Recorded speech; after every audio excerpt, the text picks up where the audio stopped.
இன்றைக்கி எதை பற்றி பார்க்குறோன்னா முன்ன வீடியோவில் போட்டிருப்போம். இந்த மழைக்காலங்களில் செடிங்களை வந்து பார்த்தோன்னா சந்தன மரத்தை வந்து எப்படி பாதுகாக்கலான்றது. அது ஏன் வந்து அப்போ சொன்னாங்கன்னா, இப்போ நம்மளுடைய தோட்டத்தில் பார்த்தீங்கன்னா இப்போ ஒரு வாரத்துக்கு முன்னாடி பெஞ்ச மழையில் பார்த்தீங்கன்னா நல்லா ஃபுல்லாக வந்து பார்த்தோன்னா தண்ணி வந்து அதிகமாக தேக்க ஆரம்பிச்சிருச்சு. இந்த இடத்துல இந்த மேல் நிலத்தில் இருக்கிற இடம் தண்ணி ஃபுல்லுமே வந்து பார்த்தோன்னா ஊறி அடி கீழே இந்த வழியாக தான் போய் ஆகும். இந்த வழியில் தான் போயிடணும். இப்போ பார்த்தீங்கன்னா இதில் ஃபுல்லுமே பார்த்தா தண்ணி வந்து அதிகமாக தேங்கி நிச்சு. டோட்டலாக வந்து பார்த்தோன்னா அந்த அகத்தியம் மட்டும்தான் வந்து பார்த்தோன்னா நல்லா இருக்குது. இந்த தண்ணி வந்து அதிகமாக போனதுனால அந்த அகத்தி நல்லா இருக்குது. பட் ஆனால் சந்தன மரம் எப்படி இருக்குன்னு பாருங்கள். இந்த நிலமை தான். அதாவது குருத்து வந்து நல்லா வாடி போயிடும். இலைங்க வந்து ரொம்ப சோர்ந்து போன மாரி இருக்கும். அது நல்லா இருக்கிற மரத்துக்கும் அதாவது நல்லா இருக்கிற மரத்துக்கும் இதுக்கும் டிஃப்ரென்ஸ் காட்டுறேன் பாருங்கள். ஃபுல்லுமே வந்து பார்த்தோன்னா சோர்ந்து போயிடுச்சு. அதாவது இலை ஃபுல்லுமே வந்து பார்த்தோன்னா அதிகமாக வந்து பார்த்தோன்னா தண்ணி வந்து இந்த வேரால் சுவாசிக்க முடியல அப்படின்ற பட்சத்தில் இந்தமாரி வந்து மரம் வந்து பார்த்தா இந்தமாரி நிலைமை தான் ஆகிருக்கும். நல்லா பாருங்கள். இதுக்கும் தண்ணி வந்து பார்த்தோன்னா இன்னமும் குறையவில்லை பாருங்கள். ஜவுக்கு எடுத்துகிட்டே இருக்குது. இந்த ஜவுக்கு எடுத்துகிட்டு இருக்கும்போது நம்ம முடிஞ்ச வரைக்கும் இதுமாரி காவாய் எடுத்து இன்னும் கொஞ்சம் ஆழமாக எடுத்துருக்கணும். தண்ணி வந்து இன்னும் கொஞ்சம் கொஞ்சம் சீக்கிரம் ரிலீஸ் ஆச்சுன்னா அந்த மரத்தை வந்து காப்பாற்றிடலாங்க. இல்லைன்னா இந்தமாரி தான் வரும். சந்தன மரத்தை வைக்கும்போது முக்கியமாக வந்து பார்த்தோன்னா இந்த ஜவுக்கு நிலங்களில் வைக்கிறது ரொம்ப முக்கியம். முடிஞ்ச வரைக்கும் அவாய்ட் பண்ணிக்காங்க. அது நல்லா இருக்கிற மரத்தை பாருங்கள். இந்த லைனில் இந்த மாதிரிலாம் ஓரளவுக்கு மரம் நல்லா இருக்குதுங்க. அதனால் இந்த இலைக்கும் இந்த மரத்தோட இலைக்கும் இது எவ்வளோ தெளிவாக ஆக்டிவாக இருக்குது பாருங்கள். இந்த மரத்தை குருத்து வந்து நல்லாயிருக்கு, துளுரும் நல்லா இருக்குது. அதே இந்த மரத்தோட இலையை பாருங்கள். அப்படி மரம் டோட்டலாக சேஞ்ச் ஆகிருக்குதுங்களா. இந்தமாரி வரக்கூடாதுன்றதுக்கோசரம் தான் முன்னெச்சரிக்கையாக வந்து பார்த்தோன்னா நம்ம அந்தமாரி சொன்னதுங்க.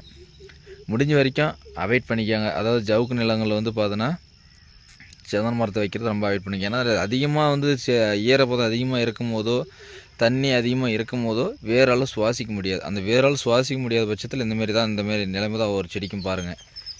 அது கூட பரவாயில்ல. மலத்தவருக்கு பாருங்கள். மலத்தவரையே வந்து பார்த்தோன்னா ஃபுல்லாக அதிகமாக தண்ணி இருந்ததுனால எப்படி இருக்குன்னு பாருங்கள். மலத்தவரையே வந்து பார்த்தோன்னா ஃபுல்லாக எஃபெக்டாக இருக்குது. அது தீஞ்சு போன மாரி ஆச்சு. மரமே இறந்து போன மாரி ஆகுது பாருங்கள்.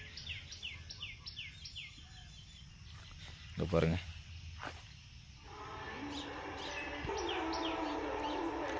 இதெல்லாம் வந்து பார்த்தோன்னா நல்லா இருக்கிற மரங்க. இந்த இடத்துல வந்து பார்த்தோன்னா ஈரப்பதம் வந்து பார்த்திங்கன்னா அதிகமாக இல்லை.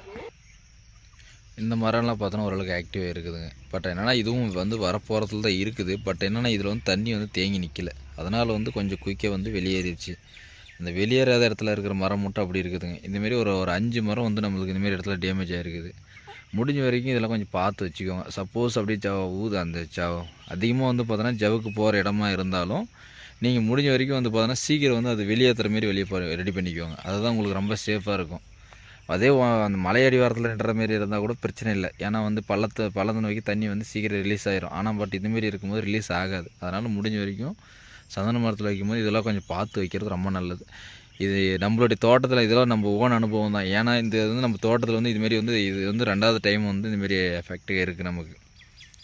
ஏன்னா போன ஒரு 2022 அந்தமாரி தான் இருந்தது. ஸோ வந்து அதேமாரி தான் இந்த டைம் வந்துருக்குது. ஓரளவுக்கு ரிலீஸ் ஆயிருங்க. ஆனால் வந்து அதுக்கு தகுந்தமாரி நம்ம பார்த்து ரெடி பண்ணணும். அது இந்த செம்மரம் வைக்கும்போது செம்மரத்துக்கு எந்த பிரச்சனை இல்லைங்க. இந்த இடத்துல தண்ணி அதிகமாக தேங்கி இருந்த இடம் தான். பட் இருந்தாலும் வந்து பார்த்தோன்னா மலத்தோரம் மட்டும் தான் கொஞ்சம் டேமேஜ் ஆகிருக்கு. பட் இருந்தாலும் செம்மரம் வந்து பார்த்தோன்னா அந்தளவுக்கு எஃபெக்டிவ் வந்து சேதாரமே தெரியல எனக்கு. செம்மரத்துக்கு பிரச்சனை இல்லை. சந்தன மரத்துக்கு முடிஞ்ச வரைக்கும் தண்ணி வந்து அதிகமாக தேங்குற இடத்துலையோ அல்லது தண்ணி வந்து அதிகமாக ஜவுக்கு போகிற மாரி நிலத்துலையோ வந்து பார்த்தோன்னா சந்தன மரத்தை வைக்கிறது நம்ம முடிஞ்ச வரைக்கும் அவாய்ட் பண்ணிக்கோங்க.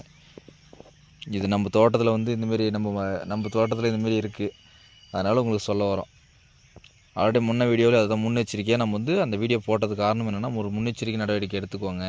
அதனால தான் நம்ம சொன்னோங்க. இந்த மரமும் கொஞ்சம் அந்தமாரி கொஞ்சம் டேமேஜ் ஆகிருக்குதுங்க. நம்மக்கிட்ட ஒரு 5-6 மரம் வந்து பார்த்தோன்னா இந்தமாரி எஃபெக்டில் தான் இருக்குது. பட் ஆனால் காப்பாற்றிடணும் ஒரு நம்பிக்கை இருக்குது. இதுக்குன்னு தனியாக வேறு வந்து அழுகாமல் இருக்கிறதுக்கு தனியாக மருந்து இருக்குதுங்க. சந்தன மரத்துக்கும் தனியாக மருந்து இருக்குது. முடிஞ்ச வரைக்கும் மழை காலங்களில் அந்தமாரி வந்து ஜவுக்கு அதிகமாக எடுத்துகிட்ருக்குது அப்படின்னா முடிஞ்ச வரைக்கும் நீங்கள் வந்து பார்த்தோன்னா ஒரு 50 லிட்டர் தண்ணியில் வந்து அந்த அளவு கொடுத்துருப்பாங்க அந்த மருந்தில். அதை நீங்கள் வந்து ஊற்றி விட்டுட்டிங்கன்னா அந்த மருந்து செடியை சுற்றியும் வந்து அந்த மருந்தை ஊற்றி விட்டுட்டிங்கனாவே நீங்கள் அந்த மருந்தை ஊற்றி விட்டுட்டீங்கன்னாவே போதுமானதுங்க. ஏன்னா வந்து வேர் வந்து அழுகல் இல்லாமல் செடியை வந்து காப்பாற்றிடலாம். அந்த ஜவுக்கு டைமில் வந்து பார்த்தோன்னா மரம் வந்து பழுத்து போகிறது, இலைலாம் உதிர்றது எல்லாமே இருக்கும். பட் ஆனால் மரத்தை வந்து காப்பாற்றிடலாம். ஏன்னா வேர் வந்து நம்ம சேஃப்டியாக வச்சுக்கணும். வேரை வந்து நம்ம பாதுகாக்கிறதுக்காக நம்ம மருந்து கொடுக்கும்போது வேர் வந்து சேஃப்டியாக இருக்கும். அப்போ வந்து நம்மளுக்கு எந்த பிரச்சனையும் இருக்காது. நம்ம மரம் வந்து ட்ரை ஆனோடனே நம்ம தண்ணி விட்டோம்னா ஓரளவுக்கு திருப்பணும், துளிர் எடுத்து ரெடி ஆகிருங்க மரம். அதை முக்கியமாக பார்த்துக்கோங்க. முடிஞ்ச வரைக்கும் உரக்கடையில் கேட்டிங்கனாவே அந்த மருந்து இருக்கும், வேருங்களுக்கு வந்து வேர் அழுகல் இருக்காமல் இருக்கிறதுக்கு.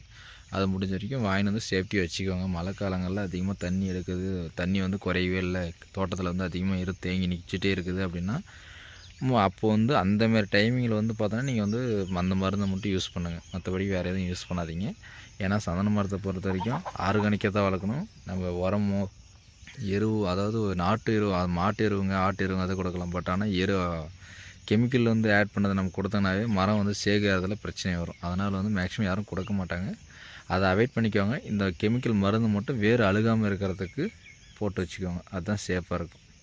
நன்றி, வணக்கம்.